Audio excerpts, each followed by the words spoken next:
Salut à tous et à toutes, et bienvenue sur la chaîne. Aujourd'hui dans cette nouvelle vidéo nous allons vous parler de l'acteur ghanéen Maji Michel, qui a fait tourner la tête de plusieurs filles en Afrique et même dans le monde de par ses différents rôles dans ses films. Eh bien les amis, nous avons fait une sorte de reportage exclusif sur lui et nous allons vous présenter cette chose intéressante que vous ignorez sans doute sur cet acteur.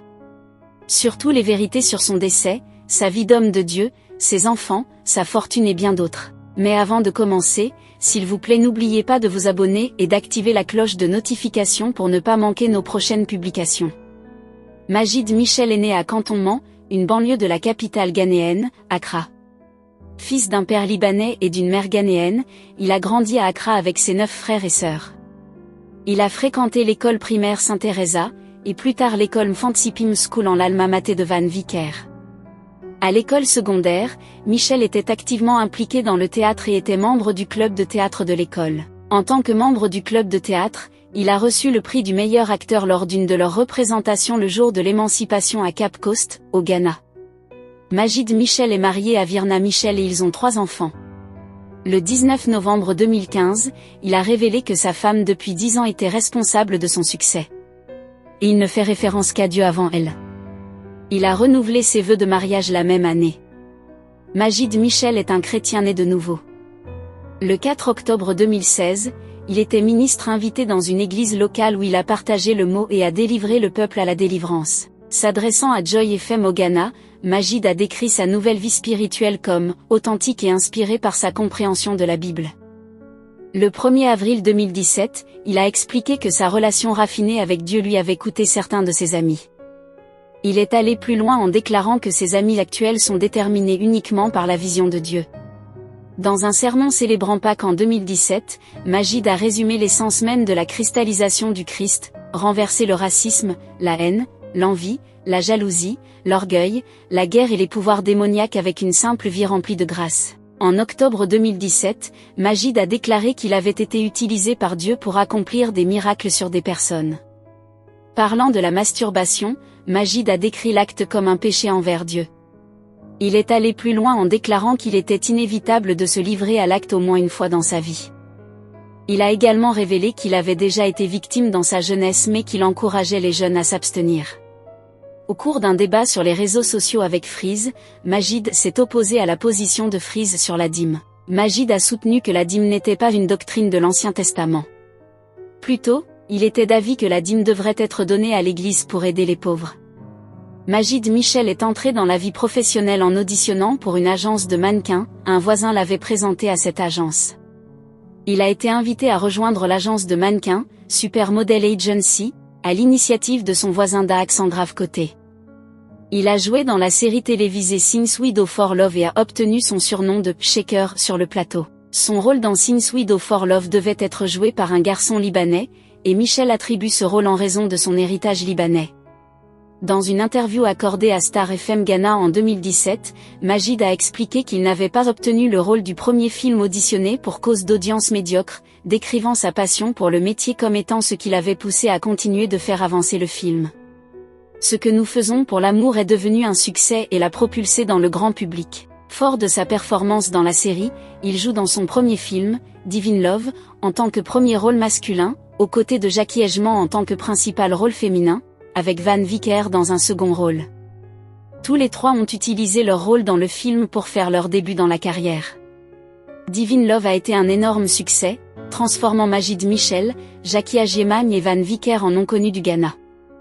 En 2008, Michel a joué le rôle principal dans le film Agonie du Christ, qui a reçu cette nomination aux Africa Movie Academy Awards en 2009. En octobre 2017, Maji a révélé qu'il gagnait au moins 15 000 $ américains pour un rôle dans un film. Il a également révélé qu'il avait gagné jusqu'à 35 000 $ pour jouer dans un film. En 2016, Maji a expliqué que, même s'il jouait principalement dans des rôles romantiques, il n'avait jamais eu de relation sexuelle avec une actrice.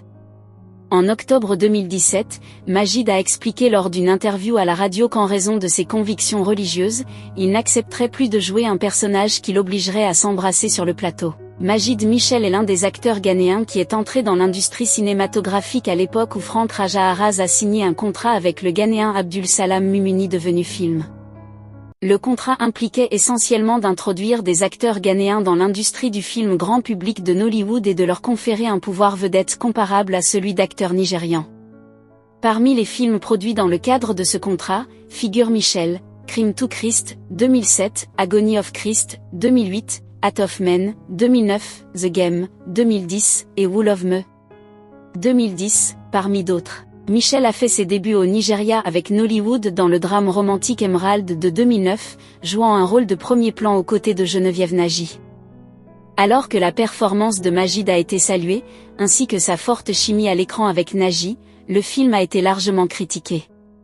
Cependant, le film Silent Scandal de 2009 a permis à Majid de se faire connaître au Nigeria. Le film a reçu une large critique positive pour ses valeurs de production élevées et la performance de Michel, ainsi que sa forte chimie à l'écran avec Geneviève Nagy. Nollywood Forever commentaire. Son intensité, Michel est concentré dans ses yeux et il l'utilise bien, il est donc compréhensible qu'il obtienne toujours des rôles dans lesquels l'amour, les femmes et leur séduction jouent un grand rôle. Même année, un autre film mettant en vedette Michel, Guilty Pleasure est sorti.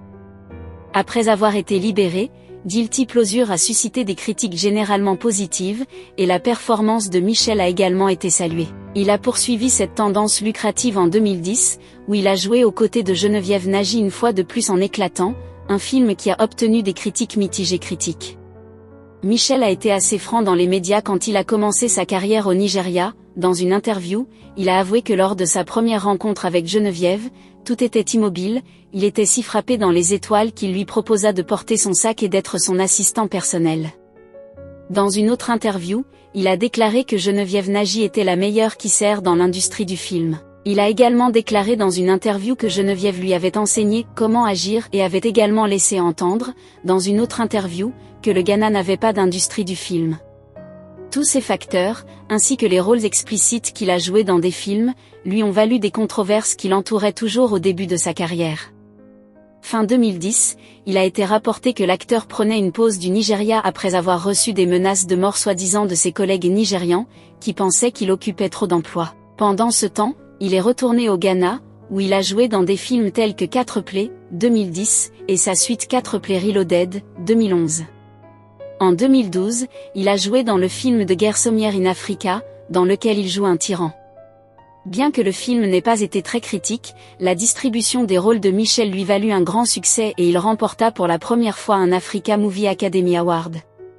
Cela a relancé sa carrière une nouvelle fois au Nigeria, où il s'est depuis imposé comme une star et a été présenté dans les principaux films nigérians. En 2014, il a participé aux 30 jours mémorables à Atlanta pour lesquels il a été classé par la coalition des cinémas nigérians au Nigeria comme l'un des plus gros grossistes du box-office de 2014. Parmi les autres films de 2014 avec Michel, citons « Oublié juin », qui a rencontré des critiques généralement négatives. Il a toutefois figuré dans Knocking on Heaven's Door et Being Mrs. Elliot, qui ont tous deux présenté des performances décentes, sur les plans commercial et critiques. Grâce à ses rôles incarnés par Majid Michel, il a amassé une immense fortune estimée à plusieurs millions de dollars. Avec ce parcours incroyable, Majid Michel reste une figure très importante dans le monde du cinéma africain. Si ça vous a plu, cliquez sur j'aime et partagez. Mais n'oubliez pas de vous abonner et de cliquer sur la cloche de notification pour ne pas rater mes prochaines vidéos.